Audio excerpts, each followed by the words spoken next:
So hello friends, my name is Nikhil, and today I'm going to tell you a story which will make you think. So, let's start. In the early 1970s, California's Central Valley was still the kind of place where people left their doors unlocked without thinking twice. Small towns like Visalia felt distant from the chaos of big city crime.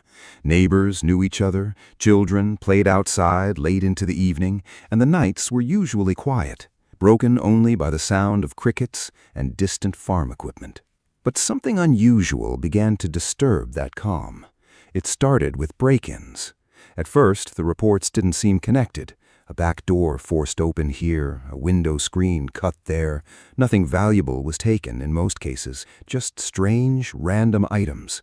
Coins from jars, small personal objects, photographs, underwear, trophies, keepsakes that didn't make sense as ordinary burglary targets. Residents were confused. Police were puzzled. There was no clear pattern, no consistent motive. It wasn't about money. It felt personal, but also chaotic, like someone exploring lives from the inside without fully understanding why. By the mid-1970s, investigators began linking the incidents to a single unknown offender. The media gave him a name, the Visalia Ransacker. The name itself carried something unsettling. Ransacker didn't sound like a typical burglar. It suggested intrusion, curiosity, and violation rather than simple theft. And that was exactly what victims described, an eerie sense that someone had been inside their homes, not just to steal, but to wander, to observe, to take pieces of their private lives. In several cases, residents reported hearing noises late at night, footsteps in hallways, objects being moved, the soft creak of floorboards, only to discover the next morning that something had been disturbed or taken. Some even realized the intruder had been inside while they were asleep. Fear began to spread slowly through Visalia. People installed better locks, dogs started appearing in backyards, and families began sleeping more lightly, as if the walls themselves were no longer enough protection. Yet the ransacker remained elusive. No one saw him clearly, no one caught him in the act. He seemed to understand timing, routine, and risk in a way that made him extremely difficult to predict. Then, in the middle of the decade, the pattern suddenly changed.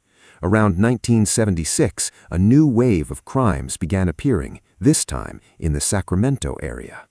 At first, investigators didn't immediately connect them to the Visalia incidents.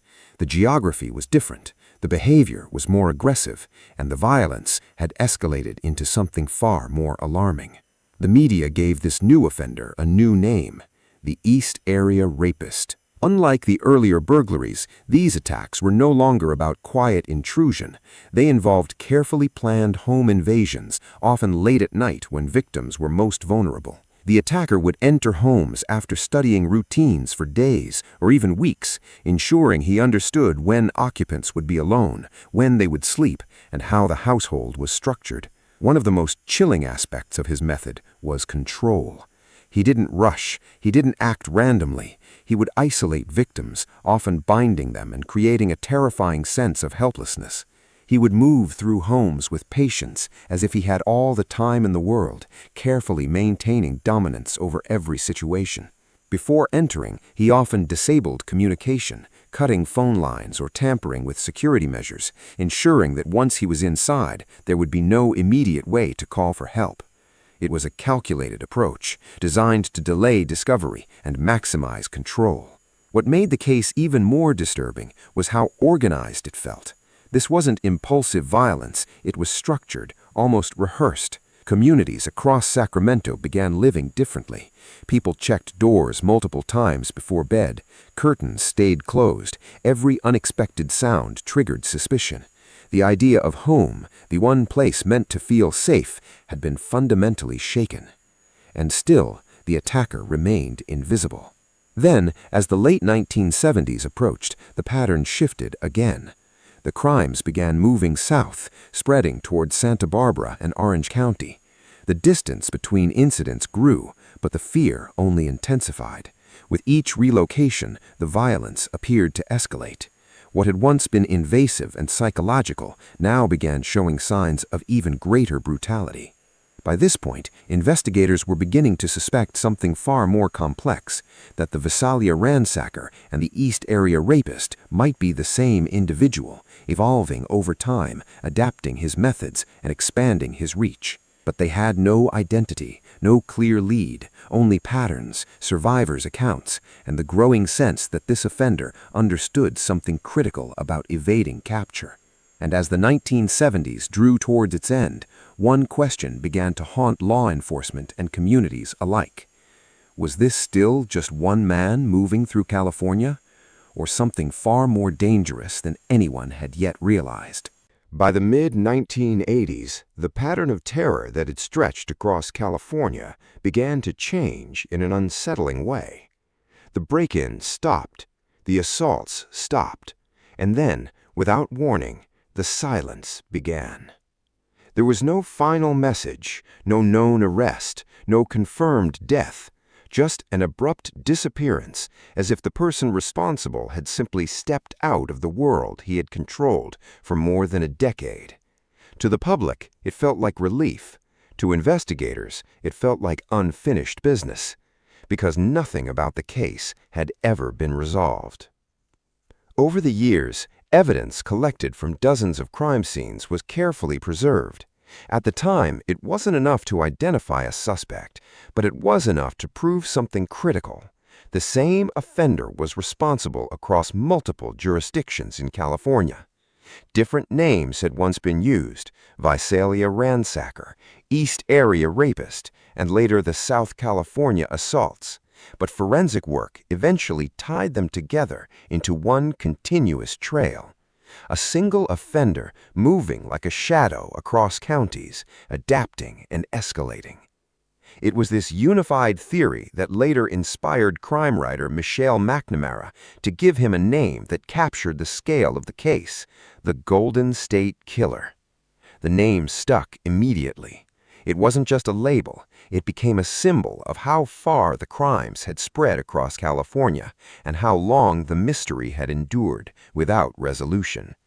What had once been treated as separate investigations now became one of the most haunting cold cases in American criminal history. Then came the question that haunted every investigator who touched the file: where did he go? After 1986, the attacks stopped as suddenly as they had begun. No new patterns emerged, no new scenes matched the signature. It was as if the offender had simply vanished into ordinary life, blending into society so completely that he left no obvious trace. For years, detectives refused to close the case. They returned to it again and again, reviewing old reports, re-interviewing witnesses, and re-examining physical evidence with improving forensic technology. One problem remained constant. They had DNA, but they had no match. The offender had never been convicted of a crime that would place his genetic profile into law enforcement databases. That meant traditional methods, fingerprints, records, suspect lists, led nowhere. Every known lead eventually hit a wall.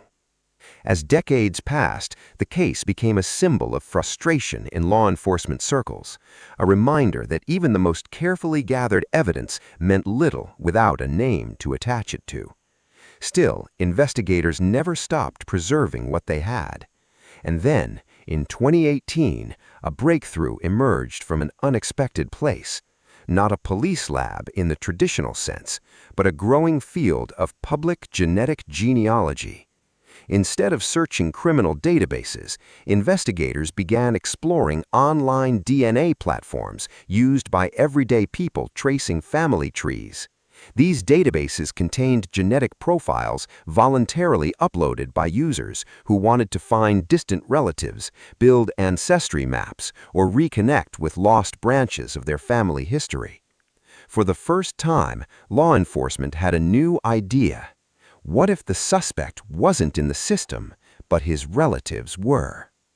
They uploaded the unknown DNA profile into one of these genealogy databases and began searching for partial matches, distant cousins, second or third relatives, anything that could build a family network around the unidentified offender. It wasn't a direct hit. It never would be.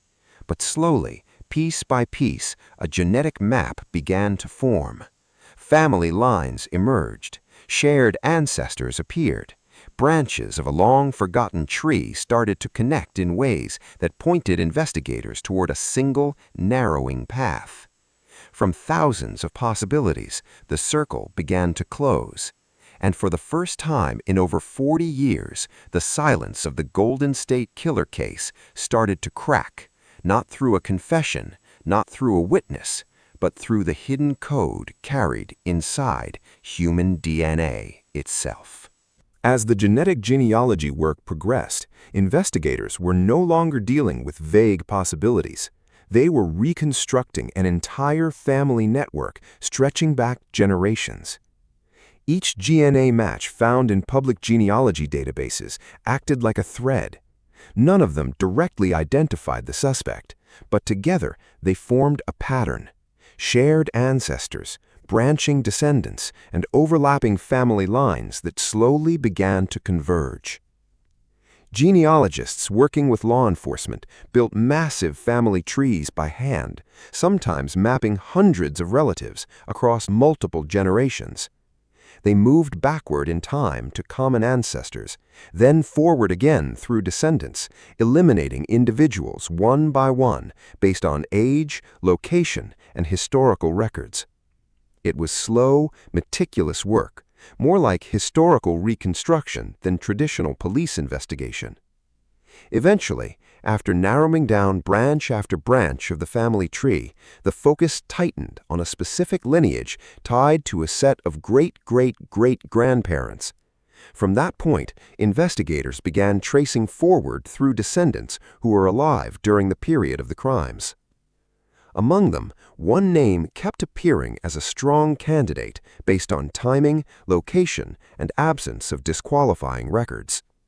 That name was Joseph James DeAngelo. DeAngelo was not someone who had ever been publicly linked to the case during its active years.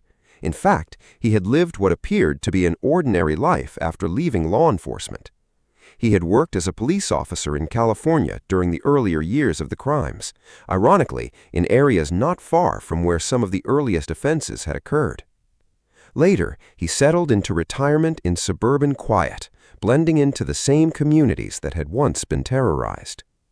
To neighbors, he was unremarkable, a retired man living a routine life. Nothing in his daily behavior publicly suggested the violent history investigators now suspected. But to detectives, he was now the strongest lead in decades. Still, suspicion alone was not enough. Before making any move, investigators needed confirmation. They could not risk alerting a suspect who had evaded capture for more than 40 years, so they shifted to covert surveillance. They began watching him closely. Unmarked vehicles followed him at a distance. Officers observed his daily routines, when he left home, where he went, what he touched, and how he behaved in ordinary settings. Every detail mattered, because even a small mistake could compromise the entire investigation. What they saw was calm, ordinary retirement life, but behind the scenes, a highly controlled operation was unfolding. Teams rotated shifts to ensure he was never out of sight for long. Every movement was quietly documented. The final step, however, required something more conclusive than observation.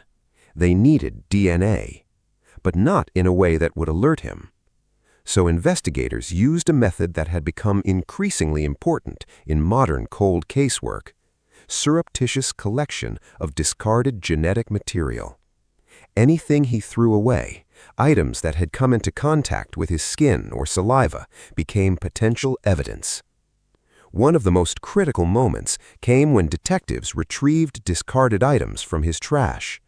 These were ordinary household leftovers, nothing that would raise suspicion on its own, yet they carried traces of biological material that could be tested. In addition, investigators obtained a sample from a vehicle he had used, carefully collecting material from a car door handle. Every precaution was taken to ensure the process remained legal and undetected.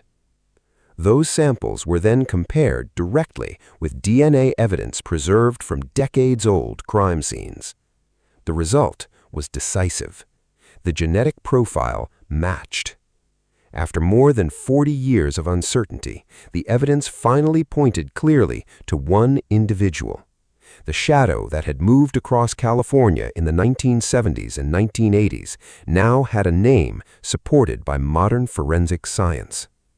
The case that once seemed impossible to solve had crossed a threshold where historical investigation, genealogy, and DNA science finally converged to identify the suspect who had eluded capture for decades.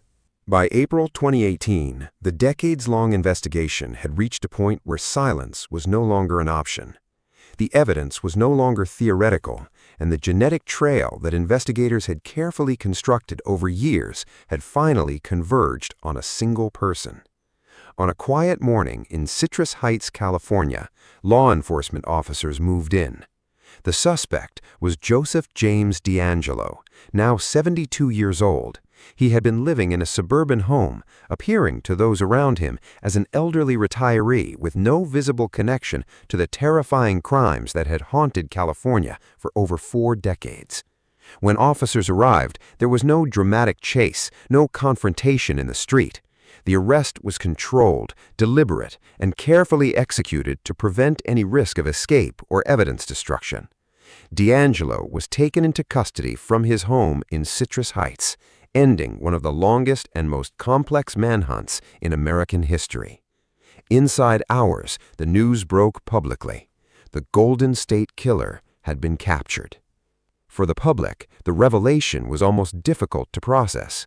The image of the offender that had formed over decades, someone imagined as a transient predator constantly on the move, was replaced with something far more unsettling. The man accused of one of the most extensive crime sprees in California history was not a shadowy outsider, but a former police officer who had once been part of the very system meant to prevent such crimes. That contradiction shook public trust deeply. People struggled to reconcile how someone who had worn a badge, sworn to protect communities, could allegedly commit such a long series of calculated and violent crimes while living quietly among those same communities for years afterward. As the investigation expanded, the scale of the allegations became clearer. DeAngelo faced dozens of charges spanning multiple counties, ranging from first-degree murder to kidnapping and sexual assault.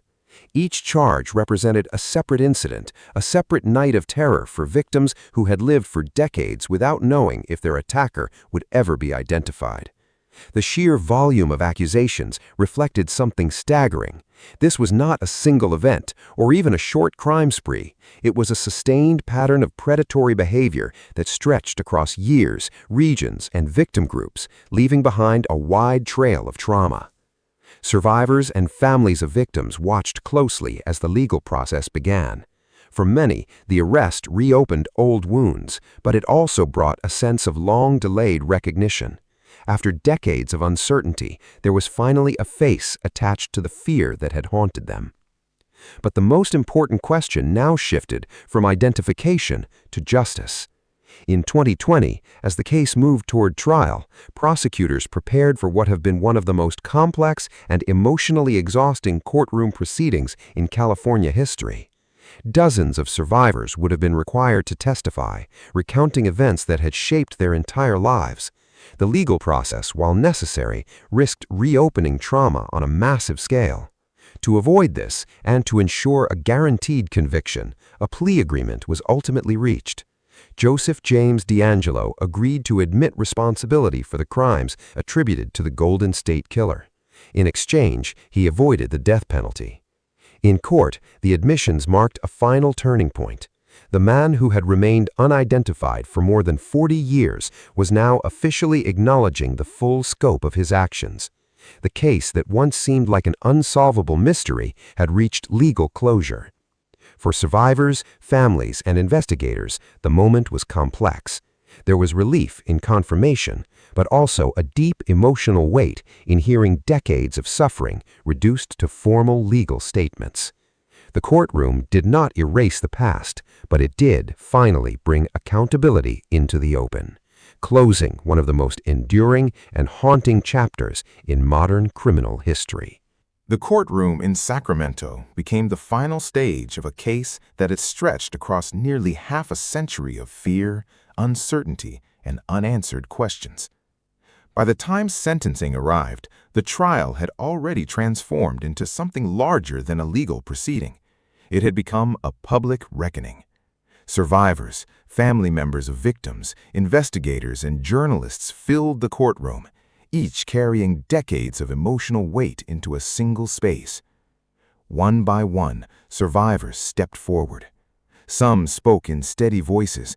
Others paused repeatedly, struggling to hold back emotion as they described nights that had never fully left their memory. They did not just describe crimes, they described the long aftermath, the fear that stayed for years, the trust that never fully returned, and the invisible psychological impact that shaped entire lives. The man at the center of it all sat quietly. Joseph James DeAngelo appeared older, physically diminished by time, but the courtroom focus remained fixed on what he represented rather than how he looked. For many survivors, this was the first and only moment they would ever directly confront the person believed responsible for their trauma. Some statements were direct, even confrontational. Others were quieter, focused on healing rather than anger. Together, they formed a collective record of suffering that no single report or investigation file had ever been able to fully capture. For the families of those who did not survive, the courtroom provided something they had waited decades for: acknowledgement. Not speculation, not theories, but a formal, undeniable connection between the crimes and the individual now sitting before them. After the impact statements concluded, the court proceeded to sentencing. Joseph James DeAngelo was sentenced to multiple life terms without the possibility of parole. The decision ensured that he would spend the remainder of his life in prison with no legal path to freedom. There was no dramatic reaction in the courtroom. Instead, there was a quiet finality, an understanding that while the sentence could not undo the past, it marked the end of the legal process that had spanned generations. Outside the courtroom, however, the impact extended far beyond a single case. The investigation and eventual capture of the Golden State Killer fundamentally reshaped modern law enforcement. For decades, the case had stood as an example of how forensic evidence alone, without a matching suspect, could reach a dead end. But the breakthrough using genetic genealogy changed that assumption entirely. The method demonstrated that even when a criminal's DNA is not in official databases, distant relatives and publicly available genetic data can still provide investigative pathways. This approach quickly spread beyond California, becoming a powerful new tool in cold case investigations across the United States and eventually worldwide. Cold cases that had remained untouched for decades were suddenly being reopened with fresh possibilities. Investigators began re-examining old evidence, preserving biological samples more carefully, and collaborating with genealogists in ways that would have been unimaginable in earlier decades. At the center of this transformation was a simple but profound shift.